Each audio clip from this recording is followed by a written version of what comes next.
Hello friends, आज हम discuss करेंगे क्लास 10th की केमिस्ट्री के साइंस के पहले chapter chemical reaction and equations के कुछ इम्पॉर्टेंट केस बेस्ड क्वेश्चंस। तो चलिए स्टार्ट करते हैं।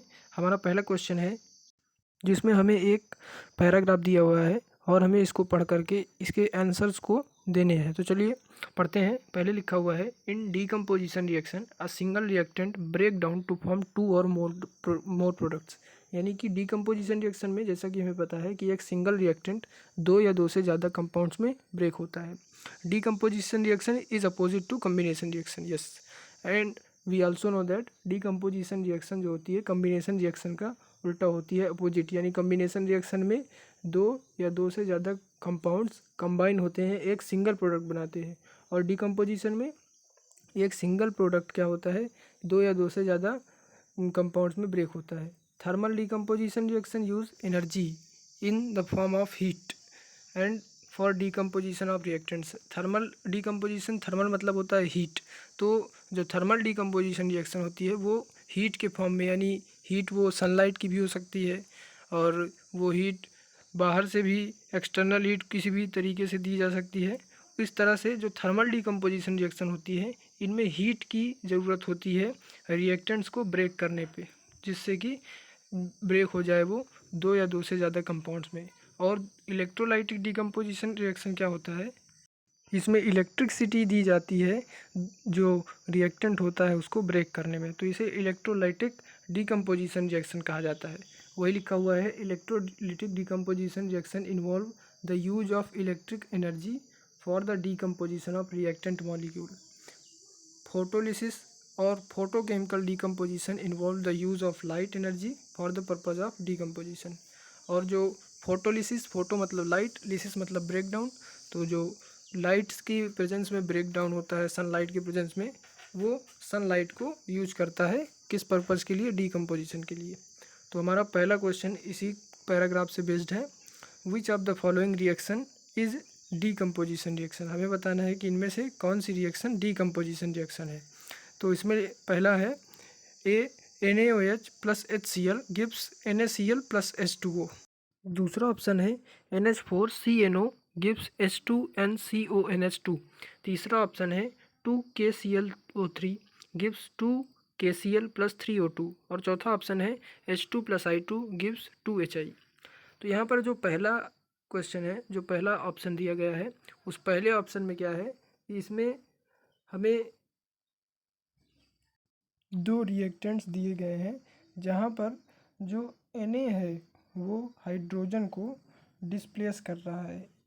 यहाँ पर Na जो है हाइड्रोजन को डिस्प्लेस कर रहा है और NaCl बना रहा है, इसलिए यहाँ पर क्या हो जाएगा, यहाँ पर तो डिस्प्लेसमेंट रिएक्शन है, डिस्प्लेसमेंट रिएक्शन है। अब दूसरा जो है NH4CNO गिव्स H2NCONH2, यहाँ पर सिर्फ अगर ये डीकम्पोजिशन इसलिए नहीं होगा क्योंकि यहाँ पे सिर्फ एक ही प्रोडक्ट बन रहा है बाद में, यानी कि अगर इसको डीकम्पोज किया जा रहा है तो ये एक सिंगल प्रोडक्ट बन रहा है, जबकि डीकम्पोजिशन रिएक्शन में दो या दो से ज़्यादा ही कंपाउंड जो है फॉर्म होते हैं।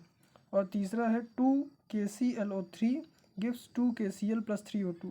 तो यहाँ पर जो है, यहाँ पर एक रिएक्टेंट जो है दो या दो से दो कंपाउंड्स में ब्रेक हो रहा है, इसलिए यहाँ पर डीकम्पोजिशन रिएक्शन हो रही है। और आगे यही वाला हमारा सही हो जाएगा। अब आगे भी देख लेते हैं, H2 प्लस I2 2HI, यानी हाइड्रोजन और आयोडाइड जो है मिलकर हाइड्रोजन आयोडाइड बना रहे हैं।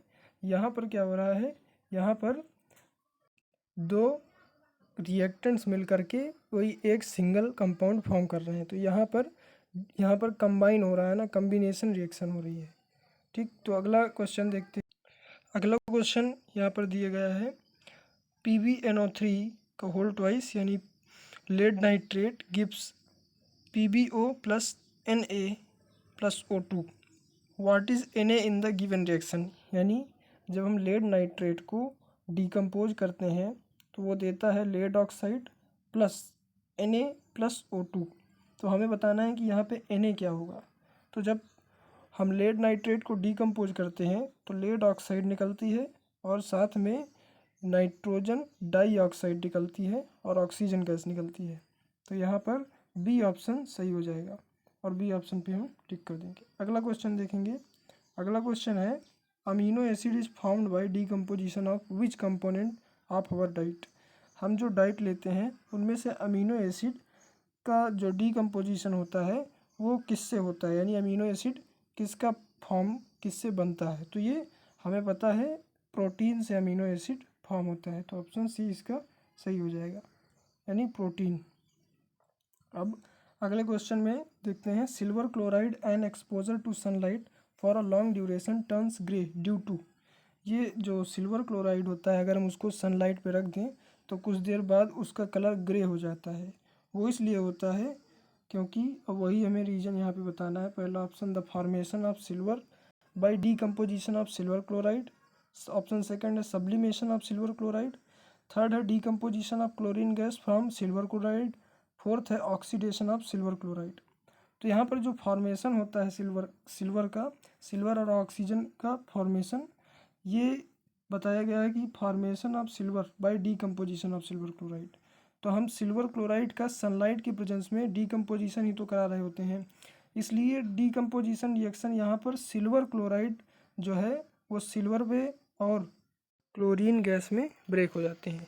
हम इसकी अगर रिएक्शन लिखना चाहें तो हम ऐसे लिख सकते हैं कि AgCl2 यानी कि सिल्वर क्लोराइड, जब हम AgCl2 को जब हम ब्रेक कराते हैं सनलाइट की प्रेजेंस में, तो ये AgCl2 में डीकम्पोजिशन रिएक्शन होती है और AgCl2 Ag और Cl2 गैस में ब्रेक हो जाता है, Cl2 गैस इसमें निकल जाती है। तो इस तरह से ये डीकम्पोजिशन रिएक्शन होता है।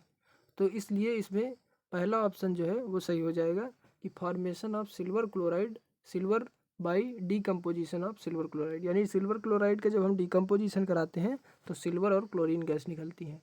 इसलिए इसमें जो ए है वो सही है कि ओनली फर्स्ट, क्योंकि sublimation of silver chloride, sublimation आप जानते हैं कि सब्लिमेशन में क्या होता है कि कोई भी जो सब्सटेंस होता है अगर उसको हीट कराया जाता है तो वो अपने सॉलिड स्टेट से डायरेक्ट गैसियस में कन्वर्ट हो जाता है, तो यहाँ पे ये होता नहीं है।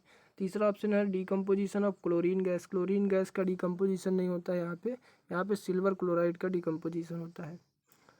तो ये यहाँ पे फिर चौथा ऑप्शन है ऑक्सीडेशन ऑफ सिल्वर क्लोराइड, यहाँ पर ऑक्सीडेशन रिडक्शन की बात ही नहीं है, तो ओनली फर्स्ट ऑप्शन हमारा सही हो जाएगा। अगले क्वेश्चन की ओर बढ़ते हैं। अगला क्वेश्चन है what type of chemical reaction take place when electricity is pass through water. तो वाटर पे जब हम इलेक्ट्रिसिटी पास कराते हैं तो कौन सा रिएक्शन होता है। तो हमें पता है, अभी हमने पैसेज में ही पढ़ा था कि इलेक्ट्रोलाइटिक डीकम्पोजिशन में क्या होता है, हम इलेक्ट्रिसिटी की प्रेजेंस में किसी भी यानी वाटर हो यानी एक्वस सोल्यूशन को ब्रेक करते हैं, वाटर हो या कुछ भी हो तो हम उसको इलेक्ट्रिसिटी के प्रेजेंस में ब्रेक करते हैं। यहाँ पे इलेक्ट्रोलिटिक डीकम्पोजिशन इसका आंसर हो जाएगा, इलेक्ट्रोलिटिक डीकम्पोजिशन यानी ऑप्शन बी। तो चलिए अब दूसरे क्वेश्चन पास चलते हैं अगले वीडियो में। तब तक के लिए धन्यवाद एंड थैंक्स फॉर वॉचिंग।